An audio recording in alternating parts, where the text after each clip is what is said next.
Hi friends, welcome to my channel. ನನ್ನ ಹಸಿರು ಮನೆ ಬ್ಲಾಗ್ ಚಾನಲನ್ನು ಪ್ಲೀಸ್ ಸಬ್ಸ್ಕ್ರೈಬ್ ಮಾಡಿ, ಶೇರ್ ಮಾಡಿ, ಲೈಕ್ ಮಾಡಿ. ಇವತ್ತು ಒಂದು ಚಿಕನ್ ಸಾರು ಮಾಡುವ. ತೆಂಗಿನಕಾಯಿ ಹಾಲು ಹಾಕಿ ಒಂದೊಳ್ಳೆ ಚಿಕನ್ ಸಾರು ಮಾಡುವ. ನಾನು ಊರಿಂದ ಬರ್ತಾ ಕೋರಿ ರೊಟ್ಟಿ ತೊಗೊಂಡು ಬಂದಿದ್ದೀನಿ. ಅದಕ್ಕೆ ಒಂದೊಳ್ಳೆ ಚಿಕನ್ ಸಾರು ಮಾಡುವ ಅಂತ ನಾನಿಲ್ಲಿ 1.5 kg ಆಗುವಷ್ಟು ಚಿಕನ್ ತೊಗೊಂಡಿದ್ದೀನಿ. ಇದಕ್ಕೆ 1 ಚಮಚ ಉಪ್ಪು, 1/2 ಚಮಚ ಅರಿಶಿನ ಪುಡಿ, 1 ಚಮಚ ಆಗುವಷ್ಟು ಎಣ್ಣೆ,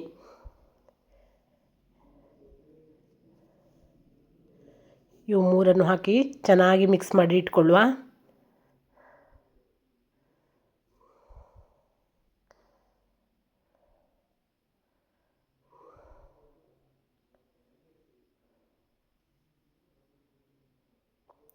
ನಂತರ ಒಲೆ ಮೇಲೆ ಒಂದು ಬಾಣಲೆ ಇಟ್ಕೊಂಡು ಇದಕ್ಕೆ 1 ಚಮಚ ಆಗುವಷ್ಟು ಕೊಬ್ಬರಿ ಎಣ್ಣೆ ಹಾಕ್ಕೊಳ್ಳುವ.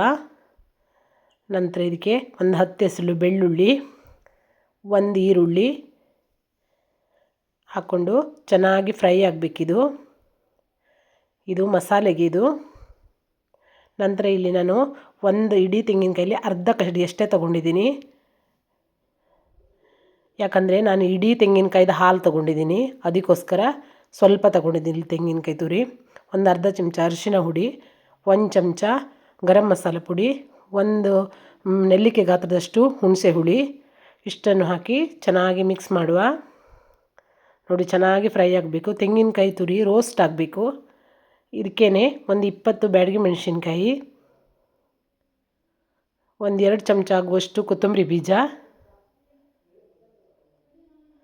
1 ಚಮಚ ಆಗುವಷ್ಟು ಕಾಳು ಮೆಣಸು, 1 ಚಮಚ ಆಗುವಷ್ಟು ಉದ್ದಿನಬೇಳೆ, 1/2 ಚಮಚ ಜೀರಿಗೆ, 10 ಮೆಂತ್ಯಕಾಳು, ಇಷ್ಟನ್ನು ಹಾಕಿ ನಾನಲ್ಲಿ ಸ್ವಲ್ಪ ರೋಸ್ಟ್ ಮಾಡಿದ್ದೆ ಅದನ್ನು ಕೂಡ.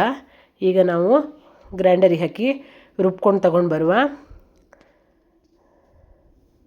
ಈ ಕಡೆ ಚಿಕನನ್ನು ಬೇಯೋಕ್ಕಿಡುವ. ಈಗ ಅಷ್ಟರವರೆಗೆ ಮಸಾಲೆ ನೈಸ್ ಆಗಬೇಕದು ಮಸಾಲೆ.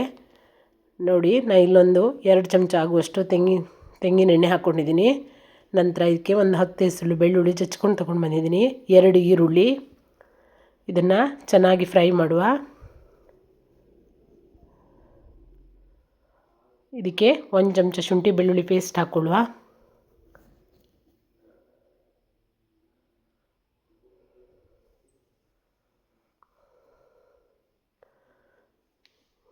ನಂತರ ಒಂದು ಸ್ವಲ್ಪ ಹೊತ್ತು ಮುಚ್ಚಿಟ್ಕೊಂಡು ಕೂಡ ಬೇಯಿಸ್ಕೊಂಡಿದ್ದೀನಿ.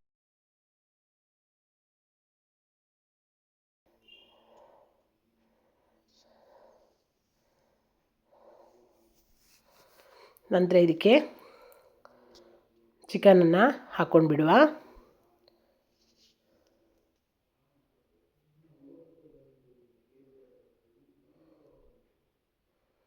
ನೋಡಿ, ಚೆನ್ನಾಗಿ ಮಿಕ್ಸ್ ಮಾಡಬೇಕೀಗ ಚಿಕನನ್ನು. ಚಿಕನಿಗೆ ಒಂದು ಸ್ವಲ್ಪ ನೀರು ಏನು ಹಾಕೋದು ಬೇಡ.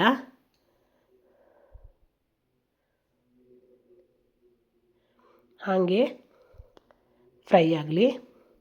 ನಂತರ ಇದನ್ನು ಕೂಡ ಮುಚ್ಚಿಟ್ಕೊಳ್ಳುವ. ಚಿಕನ್ ತಾನಾಗೆ ನೀರು ಬಿಟ್ಕೊಳ್ಳುತ್ತೆ ಅದೇ. ಈ ಕಡೆ ಮಸಾಲೆ ನೈಸಾಗಿ ರುಬ್ಬಿದೆ. ನೋಡಿ, ಈಗ ಮಸಾಲೆನ ತಗೊಂಡು ಬಿಡುವ.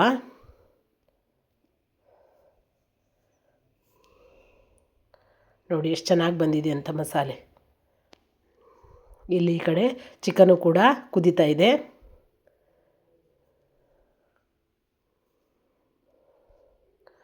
ಇದಕ್ಕೆ ಮಸಾಲೆ ಹಾಕ್ಕೊಂಡು ಬಿಡುವ.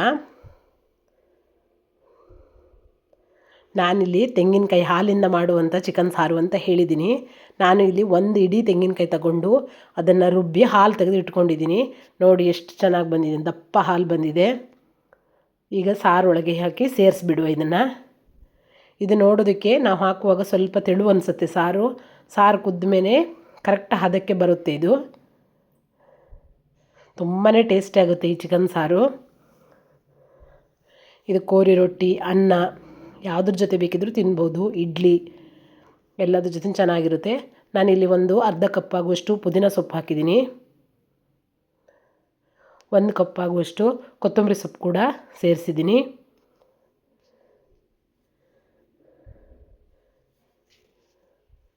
ನೋಡಿ, ಈಗ ಚಿಕನ್ ಸಾರು ರೆಡಿಯಾಗಿದೆ. ನೀವು ಒಂದು ಸಲ ಈ ಚಿಕನ್ ಸಾರನ್ನು ಟ್ರೈ ಮಾಡಿ.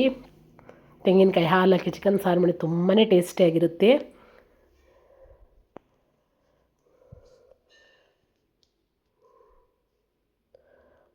ನಾನಿಲ್ಲಿ ಚಿಕನ್ ಸಾರು ಕುದ್ದ ಮೇಲೆ 1 ತಾಸು ಹಾಗೆ ಇಟ್ಟಿದ್ದೀನಿ.